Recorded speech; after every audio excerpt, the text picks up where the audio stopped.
আসসালামু আলাইকুম। মজু কি আমাদের সাথে তাহলে ফ্রড করতেছে?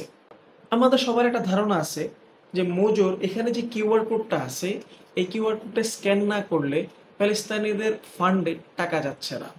এবং এইটা নিয়ে অনেক ভিডিও ছড়াছড়ি হচ্ছে। আমি চিন্তা করলাম একটা ভিডিও বানানো দরকার, আপনাদেরকে মেইন কনসেপ্টটা জানানো দরকার।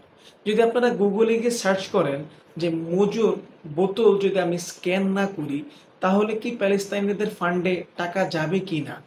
দেখবেন মোজোর অফিসিয়াল সাইটে লেখা আছে স্ক্যানের সাথে ওই ফান্ডে টাকা যাওয়ার কোনো সম্পৃক্ততা নেই। তাহলে কিভাবে তারা টাকাটা পাচ্ছে? টাকা পাওয়ার ওয়েটা হলো, যখন মোজোর ফ্যাক্টরি থেকে বিভিন্ন ভেন্ডর্স অথবা ডিলার্সদের কাছে মোজোটা বিক্রি হয়, অর্থাৎ প্রতিটা ভেন্ডরের কাছে যখন একটা কেস যায়, ওই কেসের আন্ডারে যে বোতলগুলো থাকে, সেই বিক্রয়কৃত টাকা থেকে মোজোর প্রফিটেবল ফান্ড থেকে প্যালেস্তাইনে টাকা যায়।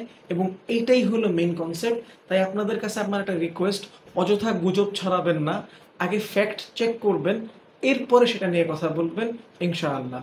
আসসালামু আলাইকুম ওয়া রাহমাতুল্লাহি ওয়া বারাকাতুহু।